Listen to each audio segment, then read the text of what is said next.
네, 여러분 안녕하십니까? 김상윤입니다. 저번 라이노 3D에 이어서 이번에는 3D 맥스로 여러분을 찾아뵙게 되었습니다. 아시다시피 라이노 3D는 제품 디자인이나 건축물에 많이 활용되고 있습니다만 이번에 배울 3D 맥스도 거기에 못지않게 뭐 제품, 뭐 건축, 뭐 인테리어, 게임, 그 다음에 뭐 애니메이션, VR, 영화 또는 뭐 방송 등에서 많이 활용되고 있지요. 3D 맥스는 산업 디자인을 전공하는 자라면 간과할 수 없는 프로그램 중에 하나이기 때문에 꼭 배워야 할 프로그램이고 또 실제 실무에서도 가장 많이 사용하고 있는 툴 중에 하나입니다. 라이노 3D는 제품 디자인을 위한 툴이고 설계를 기반으로 구현이 되고 있기 때문에 라이팅, 재질 또는 뭐 매핑, 렌더링 등은 아주 미약한 상태입니다. 물론 라이노 6.0에서 이런 것들이 많이 개선되어서 나와 있긴 하지만 아직도 그 다른 프로그램에 비해서는 현저히 뒤처집니다. 따라서 모델링의 최강자이긴 하지만 렌더링 기능이 약해서 키샷이나 타 프로그램에 의존해서 그 렌더링을 하고 있는 실정이죠. 그리고 라이노 3D는 그 비정형 곡선이라는 그 넙스를 사용하고 있기 때문에 그 3D 맥스는 또 폴리곤의 3D 맥스는 폴리곤 방식의 폴리를 사용하고 있지요. 그러니까 라이노 3D는 비정형 곡선, 그 다음에 3D 맥스는 폴리곤 방식의 폴리. 그래서 맥스는 삼각면과 사각면을 사용하여 모델링을 하지요. 그러므로 맥스를 활용하여 그 제품 디자인 관련 모델링을 한다는 것은 여간 어려운 것이 아닙니다. 특히 하드 서페이스 모델링은 더욱 어렵게 느껴지며 그 배우는 시간도 그 무척 더뎌지는데요. 그 하드 서피스의 간단한 예로 그 아이언맨 같이 그 각 파팅으로 나누어져 있는 면을 생각하시면 됩니다. 특히 그 한 파팅에 그 모서리 표현을 한다는 것은 정말 힘든 과정인데요. 그 실제 학교에서 수업을 해보면 그 학생들도 따라할 때 또 많이 또 고생을 하고 있는 그 내용 중에도 하나이기도 하거든요. 근데 그런데 이런 거에 반해서 라이노는 이런 거를 빠른 시간 내에 모델링 표현이 가능하지만 맥스는 그렇지가 못하다는 거죠. 라이노는 모서리에 필렛이라는 모델링이 존재를 하지만 맥스는 그 폴리 모델링 방식에는 필렛이라는 명령어 자체가 없어요. 물론 챔퍼라는 명령어는 있지만 그래서 챔퍼와 그 터보 스무드라는 그 두 가지를 합쳐서 필렛을 표현하게 되지만 이거는 어떻게 보면은 실제 치수를 넣어서 작업하는 게 아니라 어떤 시각화나 또는 어떤 스케일 겸으로 모델링을 하는 것이기 때문에 이렇게 정확하지 않은 모델링이 나올 수가 있다라는 거죠. 근데 또 맥스는 또 캐릭터 모델링 같은 경우는 유선형 형태잖아요. 그런 거는 또 오히려 또 맥스가 더 편해요. 물론 이제 지브러시라는 그 프로그램이 나와 있긴 하지만 또 그건 또 다른 유형의 프로그램이기 때문에 그 비교 대상이 안 되죠. 그리고 3D 맥스를 활용해서 그 하드 서피스 형태의 모델링 방법을 익혀 놓은다면 그 3D 모델링의 최고수가 되는 지름길입니다. 그래서 멘탈레이 렌더링 또는 뭐 V레이 렌더러 이거 다 별거 아니에요. 근데 여러분들한테는 어려운 내용일 수도 있겠지만 제가 여러분들에게 이런 것들을 쉽게 다룰 수 있는 초고수로 만들어 놓겠습니다. 그래서 믿고 따라와 주시면 될 것 같아요. 그래서 아무튼 결론적으로 그 처음 배우는 3D 맥스는 어렵다고 느껴지면 무한하게 어렵게 느껴지고요. 또 쉽다고도 느껴지면은 또 쉬운 프로그램이에요. 그래서 애니메이션까지도 만들어낼 수 있어서 정말 재밌는 유익한 툴입니다. 그래서 무조건 대학 졸업하기 전까지는 배워 놓으면 좋다입니다. 예, 그리고 나중에 그 취업을 위해서 또는 개인의 어떤 디자인 발전을 위해서 3D 맥스를 배워 놓으시면 아무튼 개인적으로 많은 이득이 발생되지 않을까 그렇게 생각이 들고요. 그래서 제가 지금 1주차 첫 번째 그 맥스의 어떤 기초 과정을 그 나름대로 이렇게 그 목차를 비슷하게 만들어 놨는데, 처음에 제가 그 첫 라이노 수업을 할 때는 뭐 이런 것들 없이 그냥 뭐 따라하기 방식으로 이제 수업을 했는데, 이번에는 또 나름대로 제가 또 고민을 해서 또 이렇게 목차까지 만들어서 이 목차의 어떤 순서대로 체계적으로 좀 수업을 좀 해볼까 합니다. 그래서 처음에 그 첫 주는 라이노 맥스, 3D 맥스 기초 과정인데요. 제가 이제 처음에 라이노와 그 3D 맥스에 대해서 이제 설명을 이제 해드렸습니다.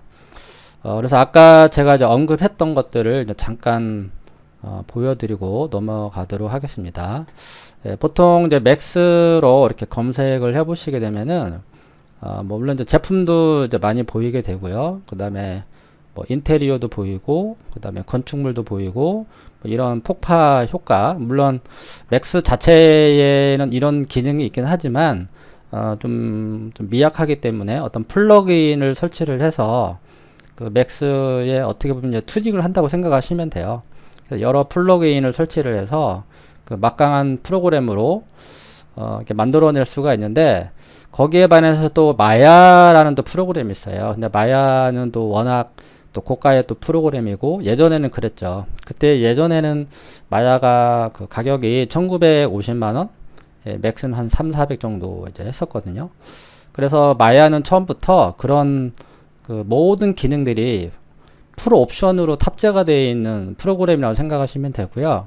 맥스는 어떤 기본적으로만 깔려 있는 프로그램이다 이렇게 생각을 하시면 되고, 거기에 이제 플러그인을 다양하게 여러 형태를 설치를 하게 되면은 내가 필요한 부분만 설치를 하는 거라고 생각을 하시면 돼요. 그래서 어떻게 보면은 이제 배보다 배꼽이 더 커지는 뭐 그런 상황까지 가기는 하지만, 그래도 맥스가 우리나라에서 많이 사용하고 있는 프로그램 중에 또 하나이기도 합니다. 네, 그리고 여기 또 보시면 이렇게 캐릭터도 보이기도 하고요. 뭐 자동차도 보이기도 하고. 네. 나중에 한번 여러분들이 한번 검색을 해보시면 좋을 것 같고요. 그 다음에 이제 하드 서피스를 아까 잠깐 언급을 했는데, 그 맥스에서 그 가장 어려운 게 그 하드 서피스 모델링이에요. 제가 아까 뭐 아이언맨을 잠깐 언급을 했는데, 그렇죠? 이런 것들이 하드 서피스예요. 특히 맥스에서 가장 어려운 부분은 이런 홀 만드는 게 가장 어려워요. 홀. 구멍을 파는 거와 그 다음에 이제 모서리를 표현하는 게 더 어렵습니다. 그래서 이런 거를 그 맥스에서 마스터를 한다면은 정말 재밌는 또 툴이 될 수도 있고요. 또 이게 또 어렵다고 느껴지면은 또 어려운 툴이에요. 근데 이런 거를 어떤 또 기본 법칙이 있거든요. 그 기본 법칙을 알아놓게 되면은 맥스는 상당히 재밌습니다. 물론 라이노도 재밌지만 맥스는 이 자체적으로 그 렌더링도 가능하고 또 재질도 줄 수 있고 다양한 또 효과도 줄 수 있기 때문에 그 실제 우리가 만든 어떤 모델링이 있었을 때 이거를 시뮬레이션으로 보여줄 때는 또 애니메이션이 또 필요하잖아요. 그럴 때 또 우리 홈쇼핑 같은 경우 홈쇼핑을 보면 어떤 제품을 소개를 할 때 그 시뮬레이션으로 많이 이제 보여주게 되는데, 그런 것들이 대부분 맥스로 활용을 하고 있고, 거기에 또 영상 편집 툴, 뭐 애프터 이펙트나 프리미어 등을 또 사용해서 그 효과까지 또 첨부를 하면 또 이렇게 극대화할 수 있는 또 그런 효과가 또 나오기도 하죠. 이런 게 대표적인 그 하드 서피스의 모델링이에요. 그래서 원기둥 형태의 또 원기둥, 그렇죠? 이렇게 박혀 있는 형태. 여기 또 나사 구멍, 그리고 또 각 파트로 또 나눠져 있는 상태고. 네, 이런 게 그 하드 서피스의 모델링이라고 보시면 됩니다. 이런 것들. 네. 보기에도 좀 어려워 보이죠. 예. 최근에는 또 이렇게 지브러시라는 또 프로그램들이 나와서 뭐 이런 것들을 또 가능하게 해주는데, 또 지브러시는 또 지브러시대로, 또 맥스는 또 맥스대로, 예, 또 그렇게 하시면 됩니다. 자, 아무튼 그래서 하드 서페이스 모델링에서도 잠깐 설명을 해드렸고요. 지브러시도 지브러시는 그 게임학과에서도 많이 사용하고 있는데, 영화 쪽에서도 많이 활용하고 있고요. 물론 저도 그 지브러시를 또 다뤄본 적도 있고, 또 가르쳐 본 적도 있고, 예, 상당히 재미있는 또 툴이기도 해요. 그래서 여기 그 이미지들을 보면 이렇게 어떤 몬스터라든지 뭐 인체에 관련 내용들이 많이 나오는데, 지브러시는 그 타블렛을 사용을 해야 돼요. 그래서 피랍을 이용해서 모델링을 하는 툴이라고 생각을 하시면 됩니다. 그래서 맥스에서 간단하게 어떤 로우 폴리 모델링 방식으로 모델링을 한 다음에 이거를 지브러시로 넘긴 다음에 여기서 이제 스culpting을 하죠. 조각을 한 다음에 이거를 다시 맥스로 넘어와서 노멀 맵 방식으로 매핑을 또 해서 어떤 3차원 형태로 또 표현을 하기도 합니다. 그래서 맥스와 지브러시는 또 떨어질 수 없는 뭐 그런 그 서로 연동이 돼서 작업할 수 있는 또 프로그램 중에 또 하나이죠. 그래서 게임학과나 이런 웹툰학과, 캐릭터 관련 학과에서는 지브러시를 또 필수적으로 또 사용을 하고요. 이거를 가지고 나중에 또 3D 프린팅으로 표현을 할 수가 있죠. 물론 라이노 3D도 그렇고 맥스도 그렇고 지브러시도 그렇고 다 3D 프린터로 출력을 해서 할 수도 있고요. 본인들의 얼굴이나 뭐 부모님의 얼굴, 어떤 지인들의 얼굴들을 이렇게 모델링까지 할 수가 있습니다. 유튜브 또 찾아보면 그 관련 영상들이 또 많이 나와 있잖아요.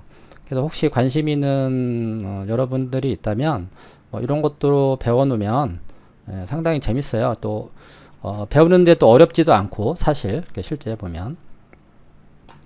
그래서 아까 그 맥스에서 그 하드 서피스에 관련 그 이야기를 했었는데, 그런 것들이 또 지브러시에서 또 과감하게 또 이렇게 표현을 해줘요. 그래서 여러 가지 툴을 다룬다라는 거는 나에게 여러 어떤 막강한 무기를 가지고 있다라는 의미이기도 하잖아요.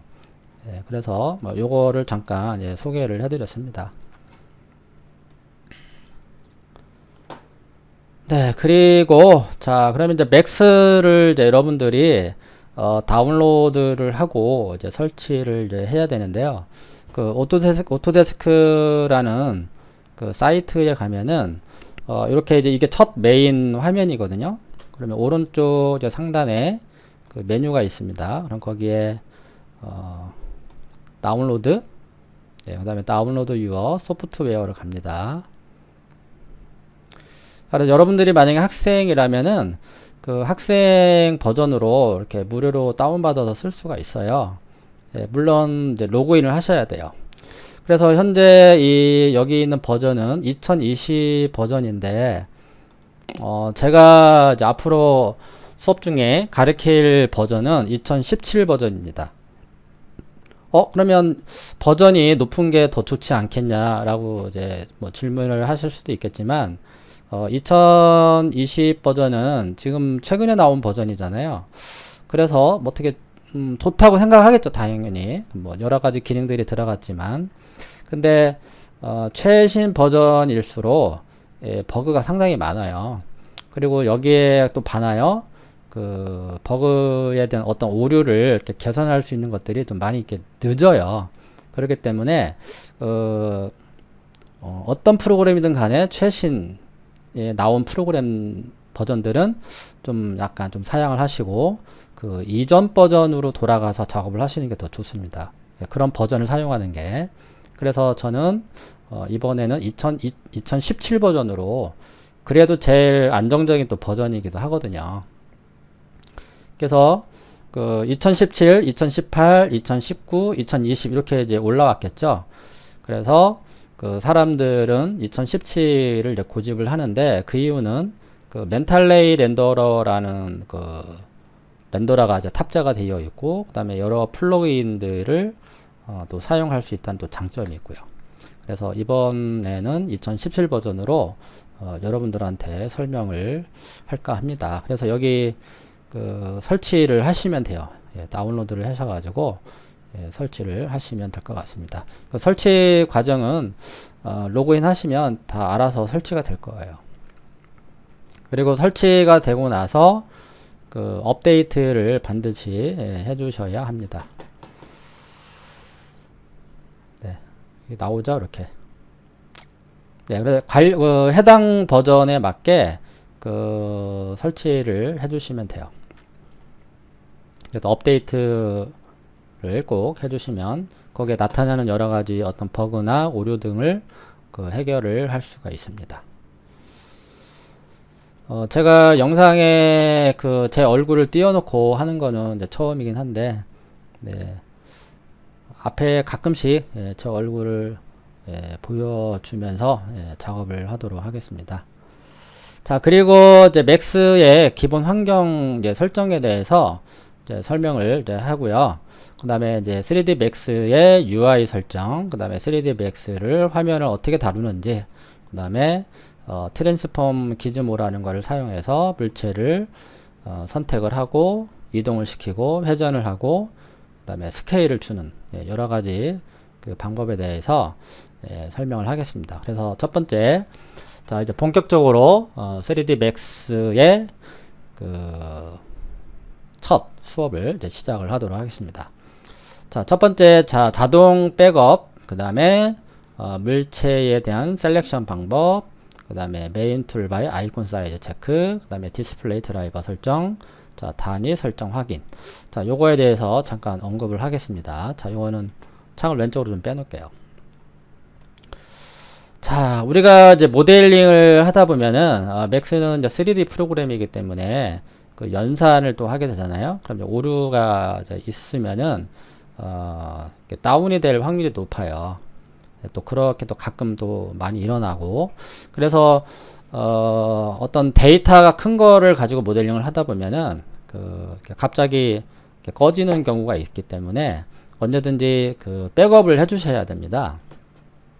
그래서 그 커스터마이즈를 눌러주게 되면은 자, 프리퍼런스로 들어가 볼게요. 자, 환경 설정에 들어가게 되면은 자, 여기 위쪽 탭에 그 파일이 있거든요. 자, 그 파일에 그 오토 백업이라는 그 항목이 있어요. 자, 여기에 체크를 해주시면 돼요. 예, 물론 처음에는 기본적으로 체크가 되어 있습니다. 그래서 이게 3개의 파일이 자동으로 예, 저장이 되게끔 해주고, 그 다음에 그 백업 파일의 이름은 오토 백업이죠. 그렇죠? 네, 그렇게 해서 OK를 눌러주시면 됩니다. 예, 일단 저는 체크를 해놓고 일단 OK를 하겠습니다.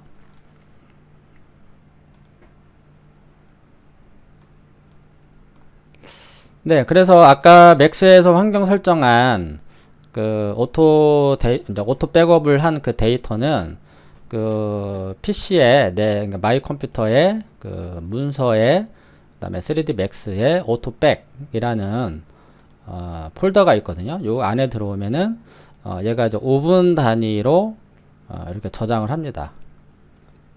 그래서 가끔씩 이제 다운이 됐을 때 그 전까지 그 이전에 작업했던 그 데이터를 이렇게 불러와서 사용을 할 수가 있는데, 아주 중요한 어떤 그 맥스 작업이라면은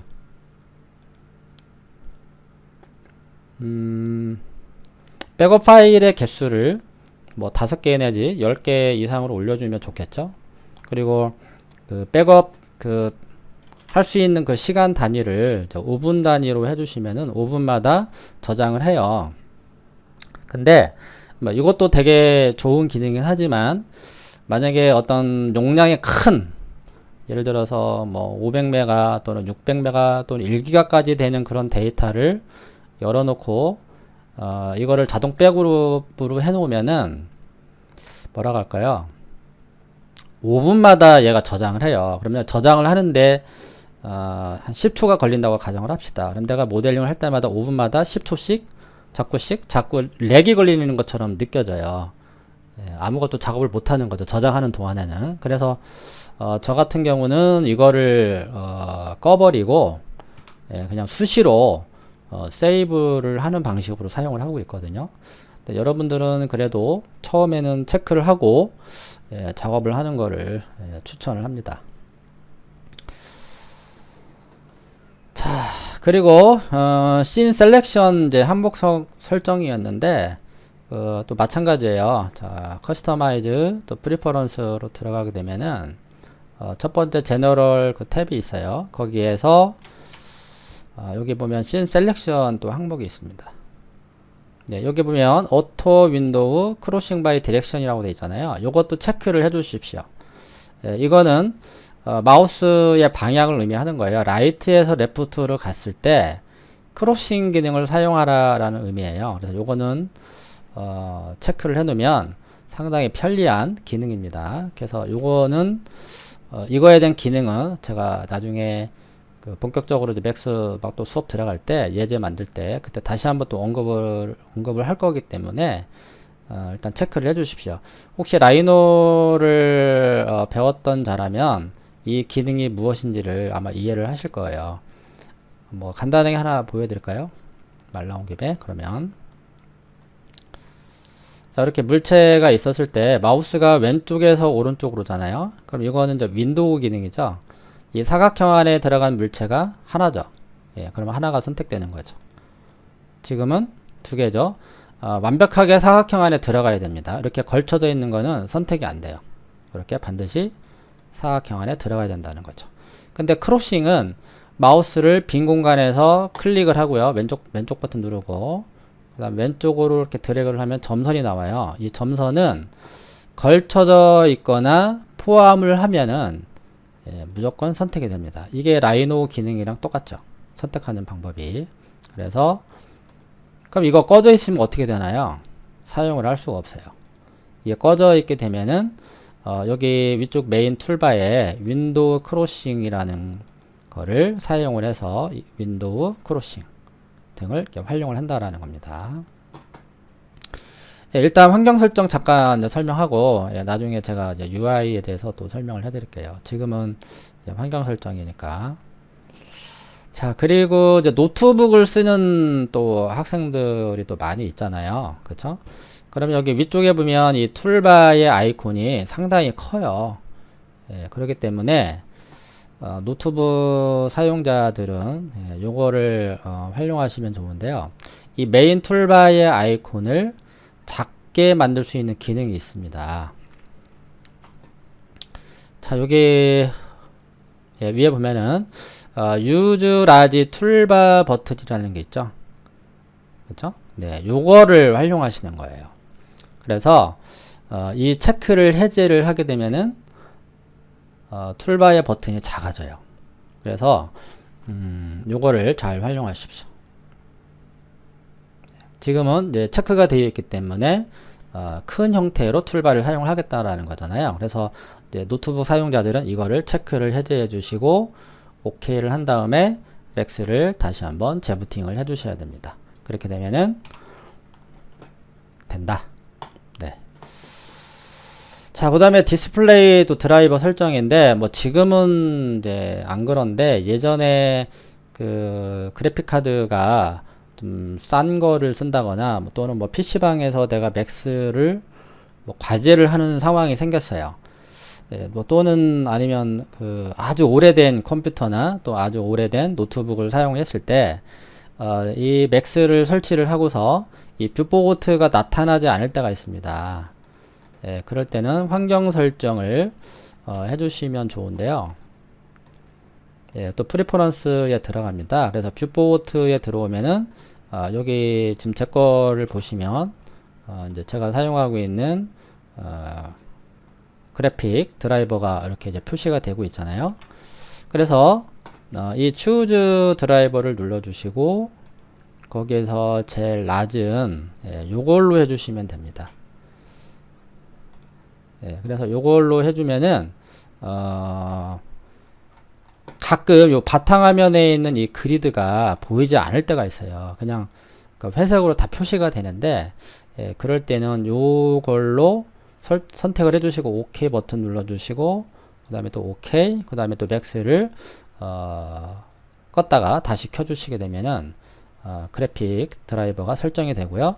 그 다음에 저처럼 이렇게 약간 고가의 또는 뭐 그래픽 드라이버를 사용하는 분들은 필요가 없죠. 그냥 이대로 기본값으로 설치를 하시고, 예, 기본값으로 놓아두고 작업을 하시면 되는 거죠. 자, 그리고 이제 모델링을 이제 하게 되면 제일 중요한 게 이제 또 단위잖아요. 단위. 이거를 밀리미터로 할 것인지, 뭐 센티미터로 할 것인지, 미터 단위로 할 것인지, 인치 단위로 할 것인지. 물론 맥스는 초기에는 인치 단위로 시스템이 잡혀져 있어요.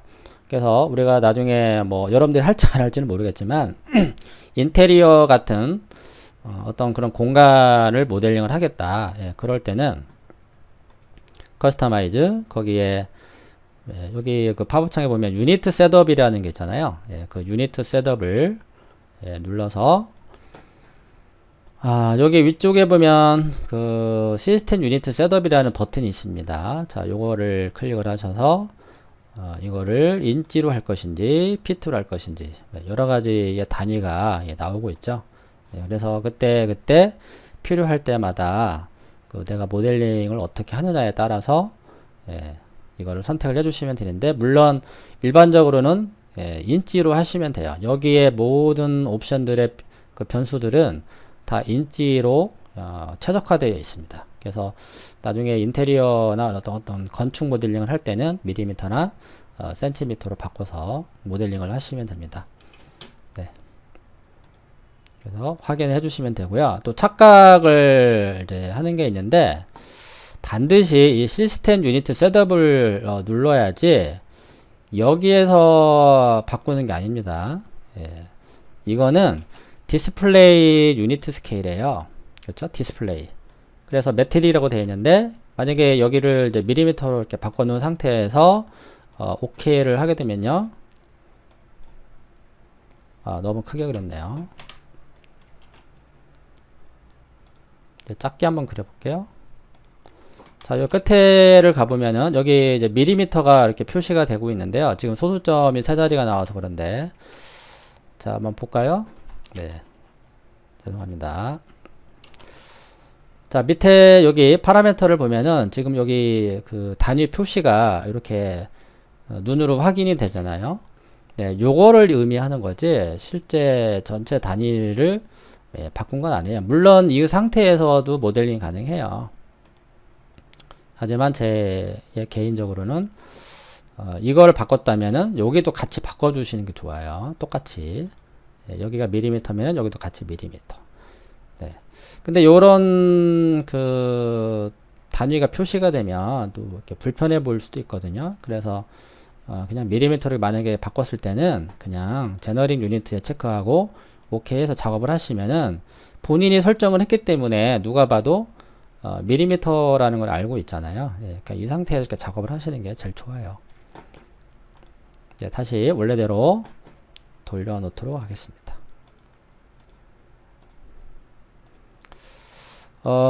그리고 이제 뭐 지나가는 얘기이긴 한데, 예를 들어서 A라는 사람이 작업한 맥스 데이터가 예를 들어서 밀리미터예요.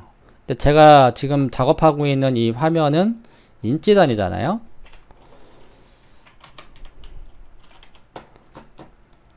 A라는 사람이 작업한 게 밀리미터고, 그쵸? 예. 내가 작업한 거는 예를 들어서 인치 단위라고 합시다. 인치 단위인데, 그럼 이 사람이 만든 데이터를 이쪽으로 가져오게 되면 어떻게 될까요? 충돌이 일어나요. 충돌. 그래서 이 사람이 불러오는 쪽으로 나의 그 맥스의 환경을 이쪽으로 바꿔줘야 되거든요. 그쵸? 그러면은 얘를 불러오게 되면은 그 메시지가 나타나요. 미스매치. 너 어떻게 할 거냐? 이 사람 쪽으로 단위를 맞출 것이냐, 나의 쪽으로 단위를 맞출 것이냐. 그러면 이 사람이 만든 어떤 모델링의 스케일이 내 쪽으로 맞춰지게 되면 어떻게 돼요? 변형이 일어나겠죠. 그러면 모양이 찌그러지고, 찌그러지진 않지만 좀 작게 아니면 크게 변형에 대해서 이제 불러들여지게 되겠죠. 그래서 이 사람이 만든 A라는 사람이 만든 밀리미터 단위로 불러드리려면은 그냥 어댑티브 그냥 그 창에 기본적으로 다 체크가 되어 있어요. 그냥 오케이만 눌러주시면은 다 해결이 됩니다. 거기에 옵션을 막 건들지 마시고 그냥 오케이 하시면은 됩니다.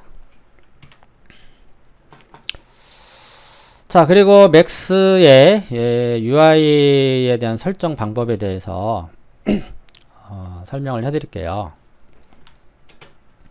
자, 위쪽에 보시면은 이제 퀵 어세스라고 하는데요. 여기는 이제 뭐 저장도 할 수 있고, 뭐 언두도 하고, 리드도 되고, 어떤 작업의 어떤 환경의 어떤 UI도 바꿀 수도 있고요. 그 다음에 여기를 누르게 되면은 또 뭐 세이브도 할 수도 있고요. 그 다음에 여기는 이제 메뉴바, 여기는 이제 메인 툴바. 예. 그리고 여기는 이제 리본 툴이라고 그래요. 리본 툴. 이 리본 툴은 지금은 필요가 없습니다. 그래서 여기 위쪽 상단에 토글 리본이라고 되어 있잖아요. 요거를 꺼 주십시오. 비활성화 시키면은 화면이 좀 커지게 사용할 수 있어. 크게. 자, 그리고 이 4개의 화면이 보이는데요. 요거는 뷰포트라고 합니다. 뷰포트. 용어가 많이 이제 등장을 하고요. 그리고 단축키가 또 상당히 또 많이 등장을 해요. 그럼 제가 이제 수업을 하면서 그 단축키에 대해서 설명을 할 때 여러분들이 그거를 캐치를 해서 뭐 따로 뭐 메모지에 이제 메모장에 뭐 적어 놓는다거나 적어서 공부를 하셔야 됩니다. 적어도 한 50개 정도 등장을 할 거예요. 라이노 같은 경우는 뭐 단축키를 뭐 기껏 해봐야 뭐 5개, 6개도 안 되는데 맥스는 막 50개예요, 기본적으로. 그래서 여기에 사용되는 이런 특히 내비게이션 이 컨트롤바 같은 경우는 상당히 많이 사용을 합니다. 그래서 4개의 화면을 뷰포트라고 그러고요. 그 다음에 이 우측 상단에 있는 거를 이제 큐브라고 합니다. 큐브. 초보자들은 이거를 많이 사용을 하는데 저는 끄고 작업을 할 겁니다. 아마 여러분들 화면에서는 이게 다 보일 거지만 저는 보이진 않을 거예요. 초보자들이 사용하는 거기 때문에 저는 쓰지 않습니다. 요거 사용법은 또 나중에 또 설명을 해드릴 거고요. 일단은 지금 UI에 대한 설명이니까. 자, 그리고 위쪽 이제 각 뷰포트 상단에 이제 글자들이 있잖아요. 이렇게 이제 이런 거를 뷰포트 타이틀이라고 하는데 거기에 이제 뷰를 바꿀 수도 있고 디스플레이도 바꿀 수도 있고 그다음에 물체의 그 쉐이드나 와이어로 바꿀 수도 있고요. 지금 여기 보면 와이어 프레임으로 되어 있잖아요. 여기는 이제 쉐이드로 되어 있고 그거를 이제 표시를 하는 거예요. 이렇게 주전자를 하나 보여드리면은 여기는 와이어 프레임이잖아요. 그러니까 여기는 와이어로 나오고 여기는 이제 쉐이딩이니까 쉐이딩 모드로 나오는 거고. 네. 자, 그리고 이 뷰포트의 이 가운데의 프레임에 올라가면요. 이렇게 올라가게 되면은 화살표가 표시가 되잖아요. 이렇게. 그쵸? 자, 이렇게 옮길 수도 있고. 예, 그래서 뷰포트의 어떤 사이즈를 자유롭게 제어를 또 할 수가 있습니다. 그리고 마우스 오른쪽 버튼 누르면 리셋 레이아웃에서 초기화를 시킬 수가 있어요. 아마 여러분들 맥스를 처음 설치를 하게 되면은 아마 좌측에 이런 그 익스플로라는 그 뭐랄까요? 창이 하나 더 있을 거예요. 근데 저는 이거를 잘 선호하지를 않아서 잘 쓰지 않는데 물론 쓰면 편리한 기능이긴 하죠. 근데 이제 화면만 차지하고 있는 것 같아서 초기에는 이거를 끄고 작업하는 거를 이제 추천을 해요. 그래서 여기 그 메인 툴바에 그 토글 레이어 익스플로라는 이 아이콘을 눌러서 이렇게 사라지게 해주면 그래도 화면을 좀 넓게 쓸 수가 있어요. 특히 노트북 사용자들이 또 의외로 많이 있기 때문에 그 화면을 좀 크게 확장을 해서 사용하는 방법에 대해서 좀 제가 설명을 하고 있습니다.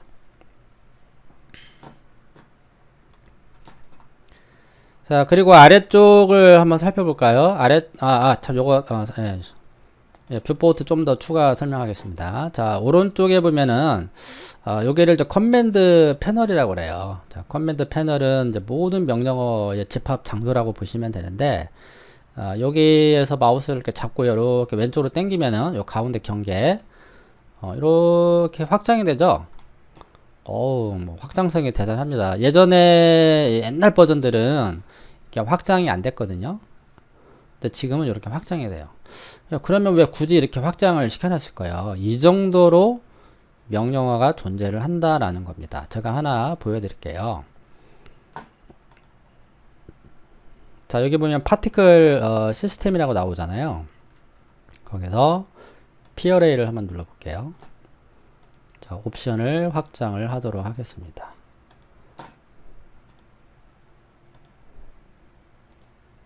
자, 이게 하나의 옵션이에요. 엄청나게 많죠. 지금 제가 이 영상을 찍고 있는 이 화면의 사이즈는 1920에 1080이에요. 물론 여러분들은 다 대부분 다 16대 9의 와이드 형태의 모니터를 사용을 하고 있는데, 저는 이제 영상을 슈퍼 울트라의 어떤 울트라 형태의 큰 와이드형 형태의 모니터인데, 이거를 제가 그래픽의 설정을 좀 작게 해놓은 상태이기 때문에 이제 이 정도로 보일 건데, 아무튼 이게 이제 하나의 옵션이라는 거죠. 그래서 예전에는 이게 안 돼가지고 이 손바닥 버튼이 나오면 이런 식으로 올려서 옵션을 하나하나 찾았다라는 거죠. 그래서 엄청나게 불편하게 사용을 했는데, 맥스 9 버전인가요? 그때부터 이렇게 화면을 이렇게 확장을 해서 사용을 할 수가 있다라는 겁니다. 그래서 많이 좋아졌죠. 자, 그리고 여기 지금 우리 눈에는 자, 툴바가 이 정도만 있는데 실제는 더 있어요. 자, 여기 빈 공간에서 메인 툴바 맨 끝쪽에서 그 오른쪽 버튼을 누르면은 이게 다 숨어 있는 또 툴바들이에요. 이렇게 눌러보면은요, 이렇게 또 막 등장을 합니다. 많이 나오죠.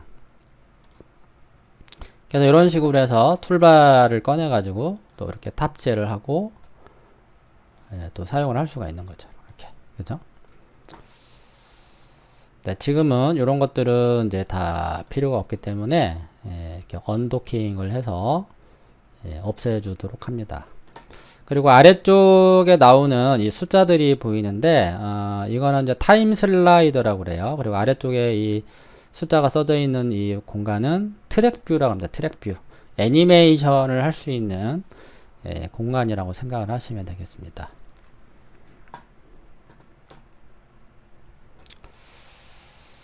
뭐 하나 막 간단하게 말 나온 김에 보여드리도록 할게요. 주전자가 하나 만들어져 있고요. 오토키를 켰어요. 그 다음에 이제 타임 슬라이더를 100으로 갖다 놓고, 그 다음에 물체를 옮겨 보면은 자동으로 키가 생성이 돼서 이런 애니메이션이 만들어진다. 지금 100프레임이라는 숫자입니다. 이건 100프레임, 그렇죠? 초당 30프레임이 지나간다. 그래서 NTSC 방식. 이거는 이 정도만 알고 계시면 될 것 같아요.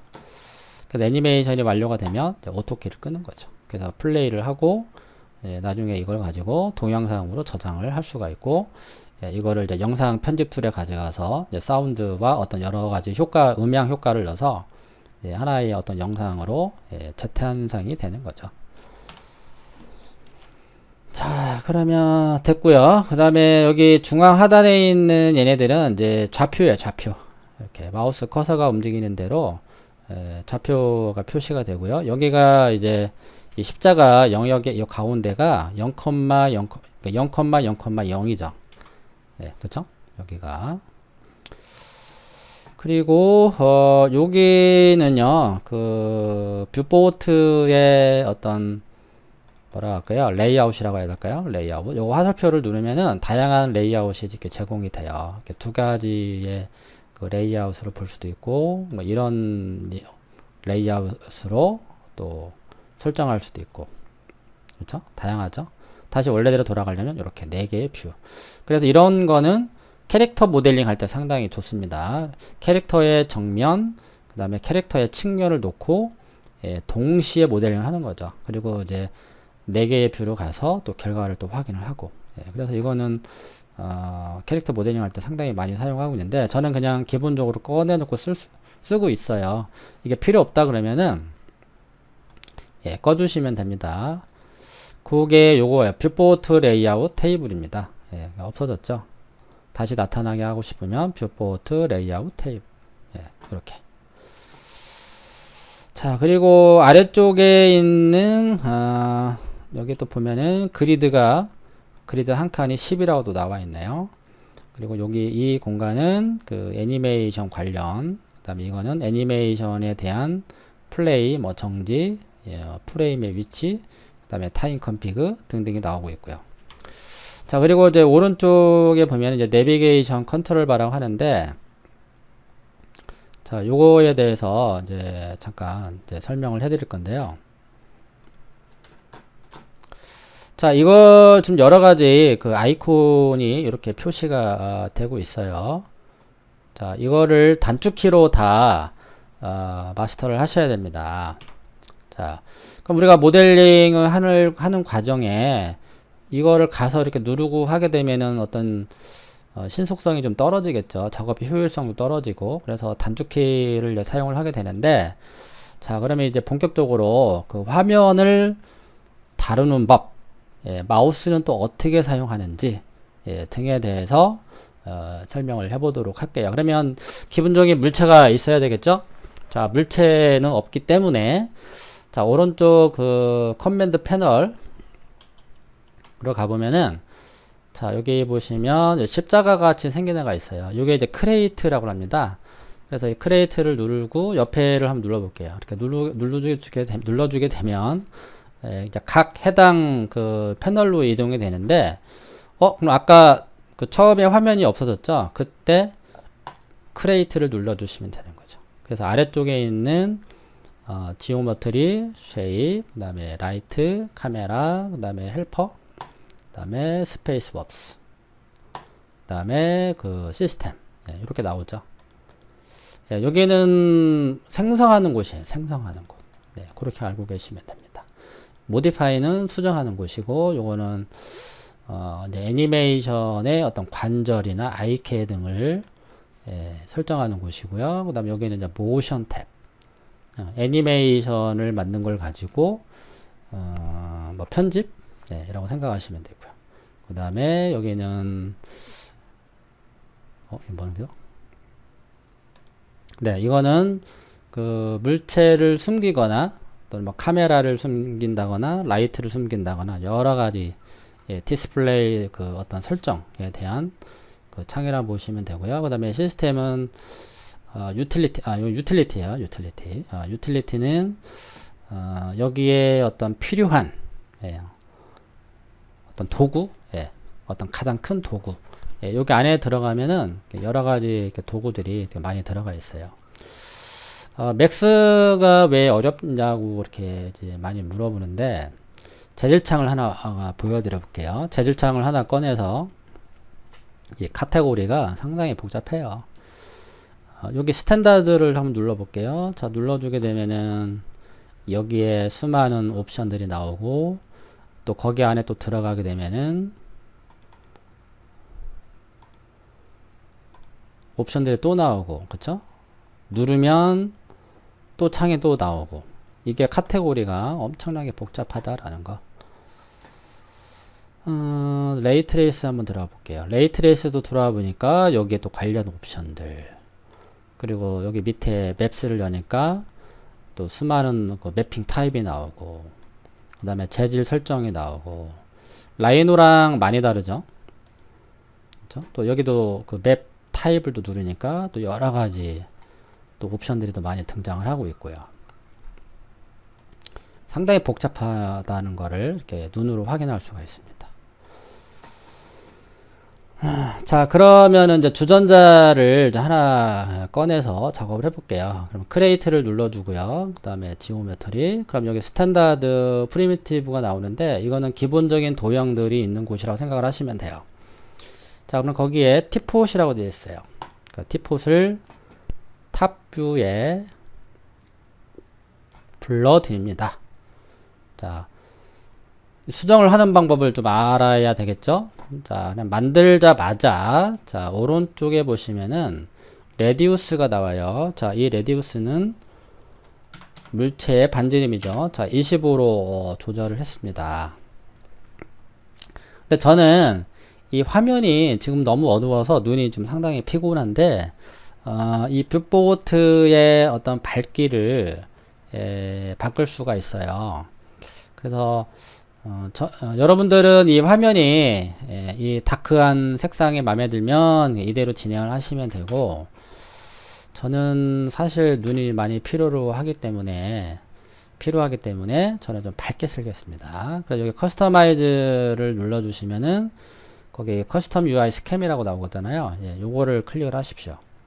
클릭을 해서 그 아미라이트, 예, 제가 가장 많이 사용하는 건데, 그러니까 요걸로 바꿔주시면은 그 화면이 네, 이렇게 밝아지게 되는 것을 확인할 수가 있어요. 그렇죠? 네, 그렇게 해서 예, 사용을 하셔도 되고요. 또는 커스터마이즈를 눌러주시면은 중간에 커스텀 UI and 디폴트 스위처라는 게 있어요. 자, 여기를 들어가면은 자, 좌측에 자, 이니탈 세팅이라는 게 있고 UI 스캠이 있습니다. 그래서 여기 좌측에는 지금 제가 Vlay를 설치를 해놨기 때문에 그 Vlay 시스템도 있고 멘탈레이도 있고 뭐 여러가지 아트가 있죠. 이거는 이제 렌더러를 어떻게 설정할 것이냐, 예, 비즈 타입으로 갈 것이냐, 뭐 여러가지가 나와요. 그러니까 여러분들은 그냥 맥스로 하시고, 오른쪽은 아미라이트로 그렇게 해주셔도 돼요. 그러니까 여기 그 창에 미리 보기로 다 보이잖아요. 그러니까 요거 보고 예, 마음에 드시는 걸로 하시면 되는데, 저는 여러분들한테는 이 아미라이트로 추천을 해드리고 싶어요. 그렇게 해서 셋.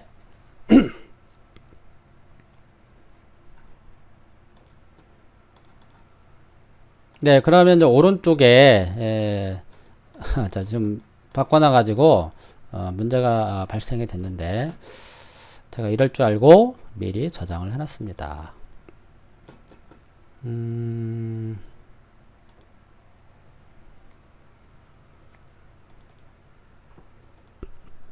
자, 그래서 이제 맥스를 껐다 켜야 됩니다. 예, 잠시 껐다가 다시 킬게요. 자, 맥스를 다시 켠 상태의 화면인데요. 좀 여기 아마 여러분들하고 좀 차이 나는 부분은 여기 위쪽에 고지라는 그 메뉴바가 있어요.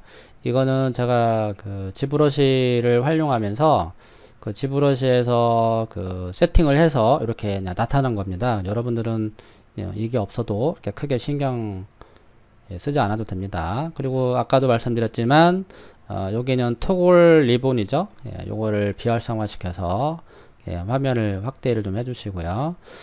자, 그리고 위쪽에 보시면은 요것도 잠깐 설명을 해드릴게요. 위쪽에 이제 메인 툴바 맨 끝쪽에 자, 이 아이콘 두 개가 있어요. 요거는 이제 클라우드인데 여러분들은 이걸 굳이 사용할 필요가 없습니다. 요걸 눌러버리면요, 나중에 렌더링을 할 때 문제가 발생이 됩니다. 절대로 클릭하지 마시고요.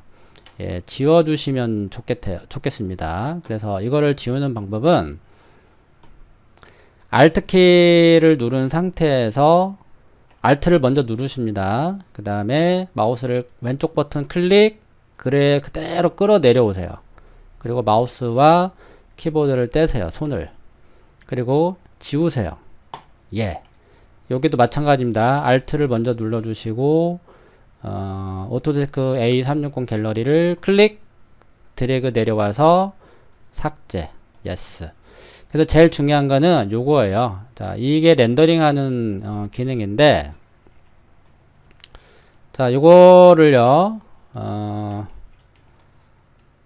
복사를 할 거예요. 컨트롤 키를 먼저 눌러준 다음에 마우스를 클릭, 이거를, 그쵸? 이 아이콘을 드래그를 해서 다시 해볼게요. 컨트롤 키 누르고 클릭, 드래그, 클릭, 드래그, 오른쪽으로 클릭, 드래그. 한 대여섯 개 정도 이렇게 복사를 해주시면 나중에 렌더링 할 때 상당히 빨라요. 이걸 찾아가서 누르는 게 아니라 그냥 아무 때나 눌러주시면 되는 거죠. 그리고 이 뒤쪽에 여러 가지 또 아이콘들을 등록을 또 할 수가 있는데요. 또 기회가 되면 설명을 먼저 해드리도록 하겠습니다. 자, 그래서 그 영상은 여기서 잠깐 멈추고요. 다음 이제 2편에서는 다시 한번 그 주전자를 꺼내서 그 화면을 어떻게 다루는지 이 내비게이션 컨트롤 바 그거에 대해서 설명을 해드리도록 하겠습니다. 일단은 여러분들은 여기까지만 이렇게 세팅을 해 놓으시면 맥스를 하기 위한 준비 단계는 다 끝났다. 그렇게 생각을 하시면 되겠습니다. 그래서 다음 이제 강좌에서는 이제 지금 하다가 말았던 이 뷰포트 내비게이션 컨트롤, 그죠? 요거와 그 다음에 단축키가 어떻게 사용이 되고, 그 다음에 뷰를 어떻게 또 바꾸는지, 그 다음에 그 물체를 이동하고 회전하고, 그 다음에 스케일, 그 다음에 트랜스폼 기준모 사이즈는 또 어떻게 설정하는지에 대해서 점점 이제 맥스의 진도를 빼주도록 하겠습니다. 자, 지금까지 장시간 맥스의 어떤 기본적인 그 어떤 내용을 설명을 해드렸고요. 환경 설정, 그 다음에 뭐 초반에는 라이노와 3D의 그 맥스에 대해서도 설명을 해드렸습니다. 그리고 이미 맥스가 설치가 되어 있는 분이라면은, 학생이라면은 그냥 그 버전을 가지고 작업을 하셔도 돼요. 아마 2017 버전부터 크게 이게 UI가 이제 바뀌었거든요. 그 맥스는 대부분 한 4년 단위로 이렇게 UI가 이렇게 좀 이렇게 바뀌어요. 그래서 2020이든 2018이든 뭐 2019든 뭐 어떤 걸 깔아놓고 따라하셔도 무방합니다. 심지어 맥스 그 이하 버전 2016, 2015, 2014를 가지고도 본 영상 강의를 따라할 수가 있습니다.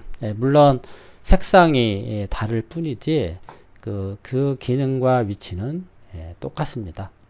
그래서 따라하는데 크게 무리는 없을 거라 생각이 들고요.